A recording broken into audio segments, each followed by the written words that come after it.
Monsieur le Premier ministre. La parole est maintenant à Monsieur Bruno Kettel. Merci, Monsieur le Président. Monsieur le Premier ministre, dimanche dernier, les électrices et électeurs de Corse ont donné une large majorité à la liste conduite par Gilles Simeoni, président sortant du Conseil exécutif. Malgré le faible taux de participation, la victoire incontestable de la coalition formée par le mouvement Per Corsica doit être prise en compte par les pouvoirs publics.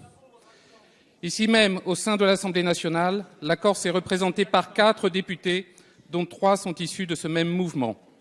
Comme nous, ils exercent tous une part de la souveraineté nationale. La Corse a ses spécificités, sa riche histoire et ses démons. Elle dispose d'atouts considérables, écologiques, économiques et naturels, qui doivent permettre enfin son développement. La Corse, ce sont des femmes et des hommes, jeunes ou moins jeunes, qui aspirent à l'éducation, à la formation, à l'emploi, à la protection sociale et au respect de leurs traditions. La Corse, elle revendique la défense d'une identité culturelle forte et de traditions séculaires qui doivent pouvoir être transmises aux générations futures. Monsieur le Premier ministre, le vote de dimanche dernier place Gilles Simeoni, les femmes et les hommes qui ont été élus avec lui, devant une responsabilité historique, celle de mettre en place des politiques publiques régionales qui répondent aux besoins, aux attentes et notamment aux particularismes de l'insularité. Le vote de dimanche dernier implique que le gouvernement et plus largement la République dans son ensemble répondent aux enjeux exprimés par ce scrutin.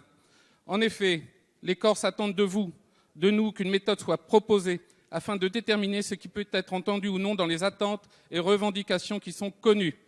Aussi, dans ce contexte, ma question est la suivante. Comment le gouvernement compte-t-il travailler avec la collectivité unique de Corse qui se mettra en place le 1er janvier prochain pour que, quelle que soit la forme de l'autonomie dont pourrait demain bénéficier la Corse, l'appartenance de celle-ci à la République soit assurée? Je vous remercie. Merci, Monsieur le député. La parole est à Monsieur le Premier ministre. Monsieur le Président, Mesdames et Messieurs les députés, Monsieur le député, dimanche dernier s'est déroulé le second tour du scrutin territorial qui va permettre la mise en place, à compter du 1er janvier prochain, de la collectivité de Corse, résultant de la fusion des 2 conseils départementaux et de la collectivité territoriale de Corse. Cette architecture institutionnelle inédite va faire de ce territoire, de la Corse, plus encore que ne l'est aujourd'hui la collectivité territoriale, une des collectivités les plus décentralisées de notre République. Je voudrais d'abord saluer le bon déroulement de ce scrutin et remercier l'ensemble des agents de l'État et des collectivités territoriales qui ont contribué à son organisation et à sa sécurisation. Je voudrais également adresser, au nom du gouvernement, mes félicitations aux 63 élus qui, dès le 1er janvier prochain, vont composer la nouvelle Assemblée. Comme vous le savez sans doute, j'ai joint M. Simeoni, tête de la liste qui a remporté le plus grand nombre de suffrages, dès dimanche soir, pour lui adresser mes félicitations républicaines, comme je le fais régulièrement dès après une élection, et pour lui dire...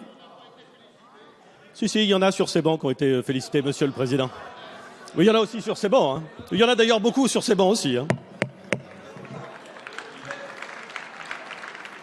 J'avais également, d'Arrest, puisqu'on m'interroge sur les bancs de la droite de cet hémicycle, félicité le président de la région PACA après son élection, comme c'est bien naturel. J'ai indiqué à M. Simeoni ma disponibilité pour le recevoir à Paris dès que la nouvelle collectivité serait installée. Ce qui me semble naturel, ce qui me semble républicain, il appartient bien entendu au chef du gouvernement d'engager le dialogue avec tous les responsables des collectivités territoriales et bien entendu celles qui sont les plus grandes par la taille ou par les compétences reconnues par la loi. Le gouvernement, Monsieur le député, Mesdames et Messieurs les députés, sera évidemment attentif dans la période qui s'ouvre à ce que les compétences prévues par la loi et ouvertes à la nouvelle collectivité qui va se mettre en place soient pleinement exercées.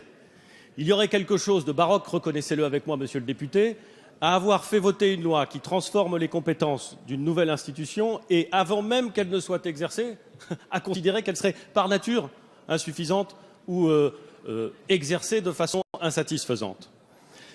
Le deuxième élément, c'est qu'il me paraît que la Corse peut être un terrain d'application privilégié de la logique que nous voulons engager avec les collectivités territoriales, c'est-à-dire d'une logique fondée sur la discussion et qui permet, dès lors que des initiatives sont prises, dès lors qu'elles sont conformes au cadre constitutionnel, de confier une forme d'autorité à ces collectivités pour exercer des compétences spécifiques.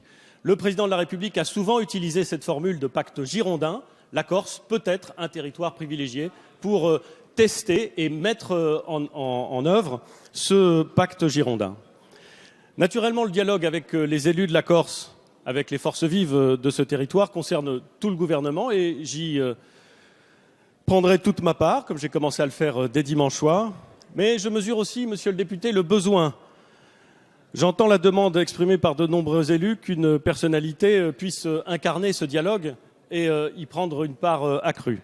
Avec le président de la République, nous avons voulu faire un choix clair et, entendez-moi bien, monsieur le député, assumé.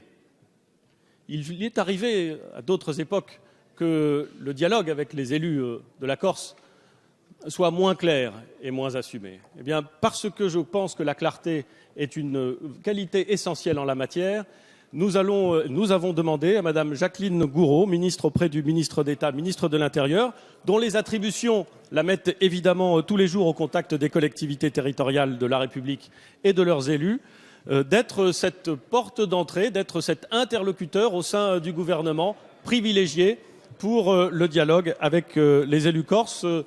Je fais confiance à ses qualités reconnues de dialogue, d'écoute, à sa très fine connaissance des territoires français pour pouvoir aux côtés de l'ensemble des membres du gouvernement, engager cette discussion républicaine, naturelle, normale, si j'osais, avec les élus corses. Merci.